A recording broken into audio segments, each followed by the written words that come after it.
दोस्तों, क्या आप जानते हैं कि प्रकाशित वाक्य की किताब में यीशु मसीह के दूसरे आगमन से पहले और बाद में होने वाली कई घटनाओं का वर्णन है।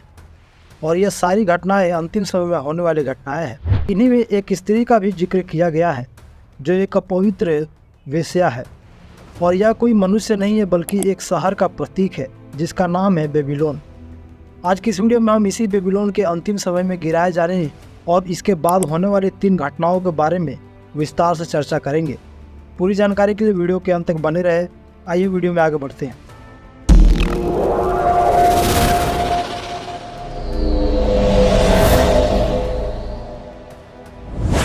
प्रकाशित वाक्य अध्याय 14 उसका 8 में लिखा है, फिर इसके बाद एक और दूसरा स्वरूप यह कहता हुआ आया कि गिर पड़ा, वह बड़ा बेबीलोन गिर पड़ा जिसने अपने व्यभिचार की कोप में मदिरा सारी जातियों को पिलाई है। दोस्तों, बाइबल में शहरों को अक्सर दुष्टता और बुराइयों के स्थानों के रूप में प्रस्तुत किया गया है। और यहाँ भी एक शहर का उल्लेख किया गया है जिसका नाम है बेबीलोन, जो पुराने नियम के बेबीलोन का उदाहरण है, जहाँ के लोगों ने एक गगनचुंबी मीनार बनाने का फैसला किया ताकि वे अपना नाम कमा सके और सभी इकट्ठे रह सके, जो परमेश्वर के आगे खिलाफ था क्योंकि यह उनके अहंकार को प्रदर्शित करता है। जब क्रूर राजा नबूकदनेस्सर नए क्षेत्र पर विजय प्राप्त करते समय छोटे बच्चों, जानवरों और यहाँ तक कि पेड़ों का विनाश किया, तो यह नगर बेबीलोन एक महान और मजबूत राज्य का केंद्र बन गया था। इसी दौरान इस्राएल के राजा दाऊद ने यरूशलेम को अपना राजधानी बनाया था, जो परमेश्वर और उसके लोगों का नगर था, जहाँ परमेश्वर ने अपने लोगों के बीच रहने का भी फैसला लिया। सबसे पहले मूसा ने तंबू बनवाए, फिर बाद में सुलेमान ने परमेश्वर के लिए विशाल भवन बनवाया। लेकिन राजा नबूकदनेस्सर ने पवित्र नगर को भवन सहित ध्वस्त कर दिया, उसके लोगों को तितर बितर करके कई वर्षों के लिए गुलामी में रखा। और परमेश्वर ने उसे ऐसा करने दिया जिसका सबसे बड़ा कारण यह था कि इस्राएल के लोगों ने परमेश्वर के विरुद्ध पाप किया और उसके आज्ञाओं का उल्लंघन भी किया था।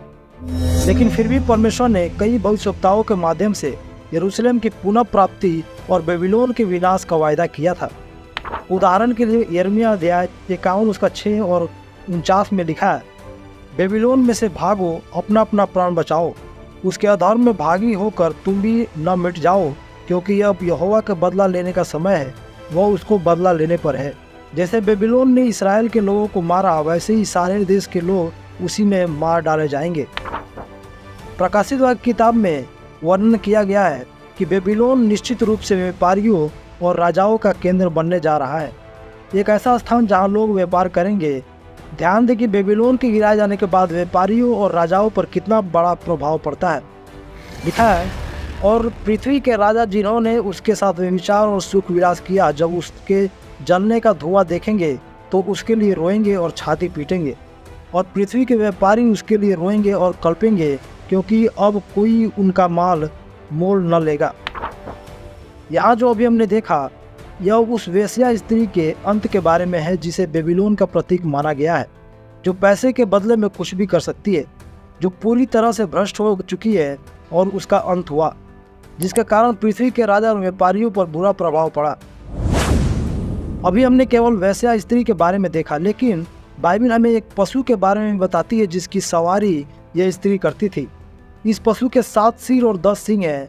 ये 10 सींग उन 10 राजा का प्रतीक है जो मेमने यानी मसीह से युद्ध करेगा। लेकिन इस लड़ाई में उसकी हार होगी और मेमने के साथ उन विश्वासियों की जो बुलाए और चुने हुए हैं जीत होगी।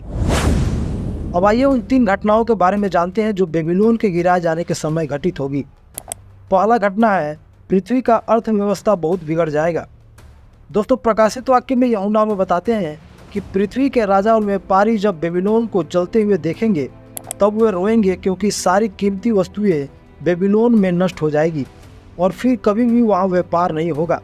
जिन वस्तुओं को व्यापारी बेच बेच कर धनवान हो रहे हैं, यानी सोना, चांदी, मोती, कीमती कपड़े इत्यादि, ये सारी वस्तुएं नष्ट हो जाएगी, जिससे पृथ्वी की अर्थव्यवस्था पर काफ़ी बुरा प्रभाव पड़ेगा। दूसरा घटना है, विश्वासियों को निर्देश दिया जाएगा कि बेबीलोन से बाहर हो जाए। बाइबल में बताती है, प्रकाशित वाक्य अध्याय 18 उसका 4 और 5 में, फिर मैंने स्वर्ग से किसी और का शब्द सुना कि हे मेरे लोगों, उसमें से निकल आओ कि तुम उसके पाप में भागी ना हो और उसकी विपत्तियों में से कोई तुम पर आ न पड़े। क्योंकि उसके पाप स्वर्ग तक पहुंच गए हैं और उसके अधर्म परमेश्वर को स्मरण आए हैं। यहाँ पर हम देखते हैं कि बेबीलोन के गिराए जाने के समय परमेश्वर अपने स्वर्गदूतों द्वारा अपने लोगों तक संदेश भेजेगा कि बेबीलोन से बाहर निकल जाए, ताकि विश्वासी लोग बेबीलोन के पाप में सहभागी नहीं हो, और जब बेबीलोन के ऊपर विपत्ति आए तो विश्वासियों को कोई नुकसान नहीं होने पाए और प्रत्येक विश्वासी का प्राण बचाया जाए। यिर्मयाह अध्याय 51 उसका 6 में लिखा है, बेबीलोन में से भागो, अपना अपना प्राण बचाओ, उसके अधर्म में भागी होकर तुम भी न मिट जाओ, क्योंकि यह यहोवा के बदला लेने का समय है, वह उसको बदला लेने पर है। यिर्मयाह नबी भी इस बात की भविष्यवाणी करते हैं और परमेश्वर के लोगों को सलाह देते हैं कि अगर परमेश्वर के क्रोध से बचना है और बेबीलोन के पाप में सहभागी होकर नाश नहीं होना है तो बेबीलोन से बाहर भाग जाओ, ताकि अपने आप को बचा सको। तीसरा घटना, स्वर्ग में जश्न मनाया जाएगा। प्रकाशित वाक्य अध्याय 18 उसका 20 और 21 में लिखा है, हे स्वर्ग और हे पवित्र लोगों और प्रेरितों और भविष्यवक्ताओं, उस पर आनंद करो, क्योंकि परमेश्वर ने न्याय करके उससे तुम्हारा पलटा लिया है। फिर एक बलवंत स्वर्गदूत ने बड़ी चक्की के पाट के समान एक पत्थर उठाया और यह कहकर समुद्र में फेंक दिया कि बड़ा नगर बेबीलोन ऐसे ही बड़े बल से गिराया जाएगा और फिर कभी उसका पता न मिलेगा। दोस्तों, यहाँ पर हम देखते हैं कि बेबीलोन के गिराए जाने पर स्वर्ग, पवित्र लोग, प्रेरित लोग और भविष्यवक्ता सभी आनंद मनाएंगे, क्योंकि बेबीलोन को गिराकर परमेश्वर उनका बदला लेगा।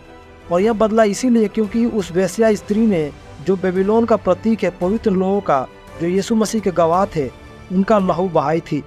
और इसीलिए जब परमेश्वर उसे नष्ट करेगा तब पवित्र लोगों का बदला भी पूरा होगा। स्वर्ग में भी बड़ा आनंद होगा।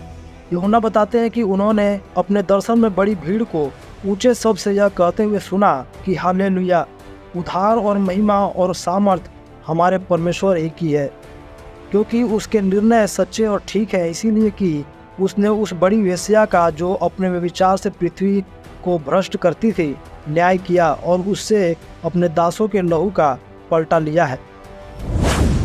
यह 3 घटनाएं जो अभी हमने आज की इस वीडियो में चर्चा किया, बेबीलोन के गिराए जाने के समय और बाद में घटित होगी। ऐसे अगर देखा जाए तो प्रकाशित वाक्य में बताई गई कई घटनाएं अभी तक पूरा भी हो चुकी है, जो यह सुनिश्चित करती है कि प्रभु यीशु मसीह का दूसरा आगमन बहुत ही नज़दीक है। आशा करता हूँ आज की इस वीडियो से आपको कुछ सीखने को मिला होगा।